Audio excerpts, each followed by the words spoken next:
نحمده ونصلي على رسوله الكريم اما بعد فاعوذ بالله من الشيطان الرجيم بسم الله الرحمن الرحيم رب اشرح لي صدري ويسر لي امري واحلل عقدة من لساني يفقهوا قولي۔ السلام علیکم ورحمۃ اللہ وبرکاتہ۔ ناظرین، پروگرام دعا کیجیے کے ساتھ آپ کی خدمت میں حاضر ہیں۔ آج ہم انشاءاللہ اولاد کے لیے کی جانے والی دعاؤں کے بارے میں بات کریں گے کہ قرآن و سنت میں ہمیں اس بارے میں کیا رہنمائی ملتی ہے۔ دعا ایسی چیز ہے جو انسان کی تقدیر کو بدل دیتی ہے۔ عام طور پر ہم اپنے خاندانی زندگی میں، گھریلو زندگی میں جب پریشان ہوتے ہیں تو ہم سمجھتے ہیں کہ شاید یہ مشکلات زندگی کا حصہ ہیں اور ان میں کبھی کوئی تبدیلی نہیں ہو سکتی، حالانکہ اللہ سبحانہ وتعالیٰ کے لیے کسی بھی چیز کو بدلنا کچھ بھی مشکل نہیں۔ بعض اوقات ہمیں شیطان یہ وسوسہ ڈالتا ہے کہ یہ چیز تمہاری تقدیر میں لکھ دی گئی تھی، اس لیے اب اس سے کوئی نجات کا راستہ نہیں۔ حالانکہ حدیث میں واضح طور پر آتا ہے، رسول اللہ صلی اللہ علیہ وسلم نے فرمایا، کوئی چیز تقدیر کو بدل نہیں سکتی سوائے دعا کے، اور کوئی چیز عمر میں اضافہ نہیں کرتی سوائے نیکی کے۔ یعنی اگر انسان دوسروں کے ساتھ خیر و بھلائی کرتا رہتا ہے تو یہ چیز اس کے عمر میں اضافے کا ذریعہ بنتی ہے۔ جیسے کہ ہم نے پہلے بھی ذکر کیا تھا کہ دعا کی قبولیت کے لیے ضروری ہے کہ پہلے ہم اللہ سبحانہ وتعالیٰ کی تعریف بیان کریں۔ اللہ سبحانہ وتعالیٰ کی تعریف کے بے شمار کلمات ہیں جو نبی صلی اللہ علیہ وسلم نے ہمیں سکھائے ہیں۔ ان میں سے ایک یہ بھی ہے، مصعب بن سعد اپنے والد سے روایت کرتے ہیں کہ ایک اعرابی رسول اللہ صلی اللہ علیہ وسلم کی خدمت میں حاضر ہوا اور عرض کیا کہ یا رسول اللہ، مجھے ایسا کلام سکھائیں جسے میں پڑھتا رہوں۔ آپ نے فرمایا، کہو لا الہ الا اللہ وحدہ لا شریک لہ، اللہ اکبر کبیرا والحمد للہ کثیرا، سبحان اللہ رب العالمین، لا حول ولا قوة الا باللہ العزیز الحکیم۔ اللہ کے سوا کوئی الہ نہیں، وہ اکیلا ہے، اس کا کوئی شریک نہیں، اللہ سب سے بڑا ہے، بہت بڑا، اور تمام تعریفیں اللہ کے لیے ہیں، بہت زیادہ۔ پاک ہے اللہ جو تمام جہانوں کا رب ہے، نہیں کوئی برائی سے بچنے کی ہمت اور نیکی کرنے کی قوت سوائے اللہ کے جو بہت زبردست حکمت والا ہے۔ اولاد کے لیے بھی ہمیں قرآن و سنت میں دعائیں سکھائی گئی ہیں اور ان کا بھی اہتمام کرنا چاہیے۔ انسان اپنی زندگی میں اپنی بہترین کمائی اپنی اولاد ہی کو سمجھتا ہے، اور انسان اپنی زندگی کا بہترین سرمایہ اپنی اولاد پر خرچ کرتا ہے، اور اپنے بعد بھی ان کے لیے ہر طرح کی راحتیں اور نعمتیں چھوڑ کر جانا چاہتا ہے۔ لیکن اگر اولاد نیک ہو تو وہ والدین کے لیے صدقہ جاریہ بھی بنتی ہے، اور والدین کے خون پسینے کی کمائی کو ان کی زندگی میں اور ان کی زندگی کے بعد بہترین جگہوں پر استعمال کرتی۔ لیکن اگر اولاد بگڑی ہوئی ہو تو زندگی میں بھی انسان کے لیے اذیت اور عذاب ہے، اور بعد میں بھی اس کے مال کو ضائع کرنے والی ہوتی ہے اور اس کے لیے بدنامی کا سبب بنتی ہے۔ اس لیے خصوصی طور پر اولاد کے لیے دعائیں کرتے رہنا چاہیے۔ نبی صلی اللہ علیہ وسلم نے فرمایا، 3 قسم کے لوگوں کی دعائیں قبول ہوتی ہیں اور ان کی قبولیت میں کوئی شک و شبہ نہیں: مظلوم کی دعا، مسافر کی دعا، اور والد کی دعا اپنی اولاد کے لیے۔ یعنی جب باپ اپنے بچوں کے لیے دعا کرتا ہے تو وہ دعا بھی قبول ہوتی ہے۔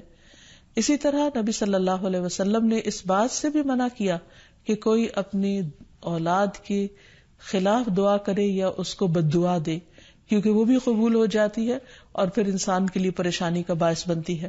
اس سلسلے میں نبی صلی اللہ علیہ وسلم نے فرمایا، اپنی اولاد کو بد دعا نہ دو، ایسا نہ ہو کہ وہ اللہ کی طرف سے قبولیت کی گھڑی ہو اور وہ تمہارے لیے قبول کر لے، اور اگر انسان کی ایسی دعا قبول ہو جائے تو پھر انسان کے لیے سخت پریشانی کا باعث ہو سکتی ہے یہ بات۔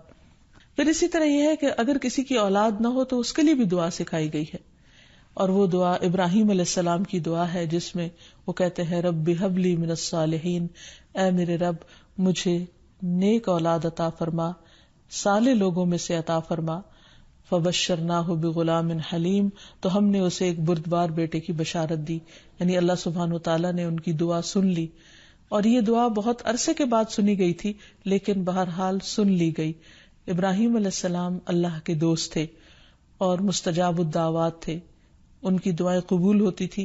لیکن یہاں یہ بات بھی پتہ چلتی ہے کہ دعا کی قبولیت کا مطلب یہ نہیں کہ جس وقت انسان منہ سے کوئی بات نکالے اسی وقت پوری ہو جائے.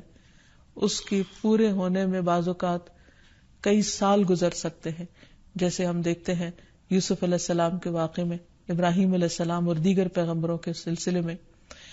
اور پھر ہم اس بارے میں یہ بھی دیکھتے ہیں کہ جس طرح ابراہیم علیہ السلام کی دعائیں قبول ہوئی تو انہوں نے اپنے رب کا اس پر شکر بھی ادا کیا اور فرمایا الحمدللہ الذی وہب لی علی الکبر اسماعیل و اسحاق ان ربی لسمیع الدعاء، کہ اللہ کا شکر ہے جس نے مجھے بڑھاپے میں اسماعیل اور اسحاق جیسی اولاد دی، بلا شبہ میرا پروردگار دعائیں سننے والا ہے. اور حقیقت یہ ہے کہ اللہ تعالیٰ پیغمبروں کی بھی سنتا ہے اور پیغمبروں کے علاوہ باقی لوگوں کی بھی دعائیں سنتا ہے. اس لیے اولاد کی طرف سے کبھی بھی مایوس نہیں ہونا چاہیے، نہ ہونے کی شکل میں بھی اور ہونے کے بعد ان کی نیکی اور خیر اور بھلائی کے سلسلے میں بھی. اور اس میں ہم دیکھتے ہیں کہ زکریا علیہ السلام کی بھی اولاد نہیں تھی تو وہ بھی بڑھاپے تک مایوس نہیں ہوئے اور دعا مانگتے رہے. اور اس سلسلے میں آتا ہے کہ وہ جب دعا مانگتے تو کہتے رب ہب لی من لدنک ذریۃ طیبہ انک سمیع الدعاء، کہ اے میرے پروردگار تو مجھے اپنے پاس سے نیک اور پاکیزہ سیرت اولاد عطا فرما، تو ہی دعا کا سننے والا ہے. یعنی پیغمبر ہمیشہ صرف اولاد کی دعا نہیں کرتے بلکہ نیک اولاد کی دعا کرتے ہیں. اولاد کا ہونا اللہ سبحانہ وتعالیٰ کا ایک بہت بڑا انعام اور بندے پر بہت بڑا احسان ہے. اسی لیے ہم دیکھتے ہیں کہ اولاد انسان کے لیے اگر نیک ہو تو راحت، رحمت، آرام اور چین اور آنکھوں کی ٹھنڈک کا ذریعہ ہوتی ہے. نبی صلی اللہ علیہ وسلم حضرت حسن اور حسین کو اپنے پھول کہا کرتے تھے کہ یہ دونوں میری دنیا کے پھول ہیں. ایک اور حدیث سے ہمیں پتہ چلتا ہے کہ اولاد انسان کی بہترین کمائی ہے.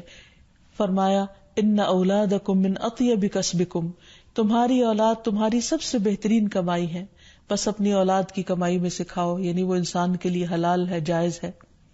پھر اسی طرح بیٹیاں جو ہیں ان کی تعلیم و تربیت اور ان کی پرورش بھی ایک بہت خیر و بھلائی اور جنت کمانے کا ذریعہ ہے. لیکن اس کے ساتھ ساتھ یہ بھی یاد رکھنا چاہیے کہ اولاد ایک رسپانسبلٹی بھی ہے، ان کے بارے میں سوال بھی کیا جائے گا کہ ان کی تربیت کس طرح کی. پھر خصوصی طور پر اسے ماں کی ذمہ داری قرار دیا گیا، اگرچہ ماں اور باپ دونوں ذمہ دار ہیں، لیکن عورت سے اس کے گھر والوں یعنی اس کے بچوں کے بارے میں اس سے سوال ہوگا کہ اس نے ان کی تربیت کیسے کی. تو اس لیے ہم سب پر لازم ہے کہ ہم اپنے بچوں کی دینی اور دنیاوی دونوں طرح سے بہترین تربیت کرنے کی کوشش کریں. تو آخر میں ہم دیکھتے ہیں کہ جو دعائیں ہمیں خاص طور پر اولاد کے لیے مانگنی چاہیے وہ ان کی نیکی، تقوی اور اصلاح کی ہیں، پیدائش سے پہلے بھی اور بعد میں بھی. پیدائش سے پہلے رب ہب لی من الصالحین، کہ اے رب مجھے صالح اولاد عطا کر. رب ہب لی من لدنک ذریۃ طیبہ انک سمیع الدعاء، اے میرے پروردگار مجھے اپنی طرف سے نیک اور پاکیزہ اولاد عطا فرما، بے شک تو ہی دعا کا سننے والا ہے. پھر اسی طرح اولاد کو شیطان سے محفوظ رکھنے کی دعا بھی کرنی چاہیے، جس طرح حضرت مریم کی والدہ نے ان کی پیدائش سے پہلے دعا کی. پھر اسی طرح اپنی اولاد کو شیطان مردود سے بچانے کی بھی دعا کرنی چاہیے، جیسے حضرت مریم علیہ السلام کی والدہ نے ان کی پیدائش کے وقت یہ دعا مانگی تھی، وَإِنِّي أُعِيذُهَا بِكَ وَذُرِّيَّتَهَا مِنَ الشَّيْطَانِ الرَّجِيمِ، اور بے شک میں اس کو اور اس کی اولاد کو شیطان مردود سے تیری پناہ میں دیتی ہوں. پھر اسی طرح ایسی اولاد مانگنی چاہیے کہ جو انسان کے لیگیسی کو آگے لے کر چل سکے اور اس کے علمی ورثے کو سنبھالنے والی ہو، جیسے زکریا علیہ السلام نے دعا کی تھی. پھر اسی طرح اولاد کے اللہ تعالیٰ کے راستے میں قبول ہونے کی بھی دعا کرنی چاہیے، جیسے حضرت مریم کی والدہ نے ان کے لیے دعا کی تھی کہ ربی انی نذرت لک ما فی بطنی محررا فتقبل منی، کہ اے میرے رب بے شک میں نے تیرے لیے اس کی نظر مانی ہے جو میرے پیٹ میں ہے کہ میں آزاد چھوڑ دوں گی، سو مجھ سے قبول فرما، بے شک تو سب کچھ سننے سب کچھ جاننے والا ہے. پھر اسی طرح اولاد کی دینی دنیاوی ضروریات پوری کرنے کی بھی دعا مانگنی چاہیے، جیسے ابراہیم علیہ السلام نے دعا کی تھی اے ہمارے پروردگار، میں نے اپنی اولاد کے ایک حصے کو تیرے قابل احترام گھر کے پاس ایسے میدان میں لا بسایا جہاں کوئی کھیتی نہیں، تاکہ وہ نماز قائم کریں۔ پروردگار، بعض لوگوں کے دلوں کو ان کی طرف مائل کر دے، انہیں کھانے کو پھل مہیا فرما، توقع ہے کہ یہ شکر گزار رہیں گے۔ اسی طرح ابراہیم علیہ السلام نے اپنی اولاد کے کھانے میں برکت کی دعا کی، اللہم بارک لہم فی اللحم والماء، اے اللہ ان کے گوشت اور پانی میں برکت نازل فرما۔ پھر اسی طرح اولاد کی فرما برداری کی بھی دعا کرنی چاہیے، ربنا وجعلنا مسلمین لک ومن ذریتنا امۃ مسلمۃ لک وارنا مناسکنا وتب علینا انک انت التواب الرحیم۔ اے ہمارے پروردگار، ہم دونوں کو اپنا فرما بردار بنا لے اور ہماری اولاد میں سے ایک جماعت پیدا کر جو تیری فرما بردار ہو، اور ہمیں اپنی عبادت کے طریقے بتلا اور ہماری توبہ قبول فرما، بے شک تو بڑا توبہ قبول کرنے والا اور نہایت رحم فرمانے والا ہے۔ پھر اسی طرح اولاد کی اصلاح کی دعا کرنی چاہیے، رب اوزعنی ان اشکر نعمتک التی انعمت علی وعلی والدی وان اعمل صالحا ترضاہ واصلح لی فی ذریتی انی تبت الیک وانی من المسلمین۔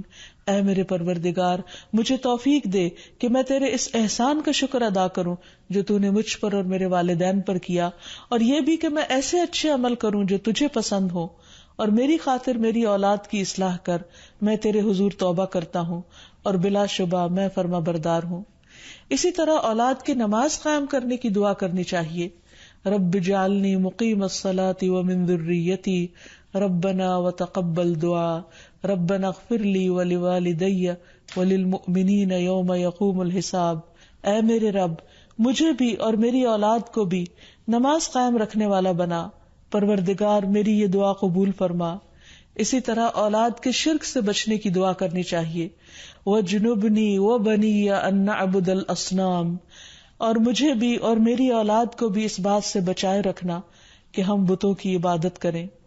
پھر اسی طرح اولاد کی خرابیوں سے، پریشانی سے بچنے کی دعا بھی کرنی چاہیے، جیسے نبی صلی اللہ علیہ وسلم نے دعا سکھائی کہ وَمِن وَلَدٍ يَكُونُ عَلَيَّ رَبًّا، کہ ایسی اولاد سے مجھے بچائے یا رب جو میری آقا بن بیٹھے۔ پھر اسی طرح دوسروں کی اولاد اور دوسروں کے بچوں کے لیے بھی دعا کرنی چاہیے، کیونکہ انسان جب اپنے لیے خیر چاہتا ہے تو وہ خیر دوسرے کے لیے بھی پسند کرنی چاہیے، اور جب دوسرے کے لیے دعا کرے گا تو وہ خیر اس کی طرف لوٹے گی جو کسی کے لیے بھلا چاہے گا۔ اور اس کے لیے ہم دیکھتے ہیں کہ نبی صلی اللہ علیہ وسلم نے حضرت انس کے لیے خصوصی طور پر دعا کی تھی ان کی والدہ کی فرمائش پر، اللہم اکثر مالہ وولدہ، اے اللہ اس کے مال اور اولاد میں کثرت کر۔ اور ہم دیکھتے ہیں کہ حضرت انس رضی اللہ تعالیٰ عنہ کے حق میں نبی صلی اللہ علیہ وسلم کی یہ دعا قبول ہو گئی۔ تو اللہ تعالیٰ سے دعا ہے کہ وہ ہمیں اپنے ازواج اور اولاد میں آنکھوں کی ٹھنڈک نصیب کرے، اور یہ دعائیں ہمیں سکھا دے تاکہ ہم اپنی اولاد کی دنیا اور آخرت کی بھلائیاں مانگتے رہیں اور اللہ کی رحمت سے کبھی بھی مایوس نہ ہوں۔ وآخر دعوانا ان الحمد للہ رب العالمین۔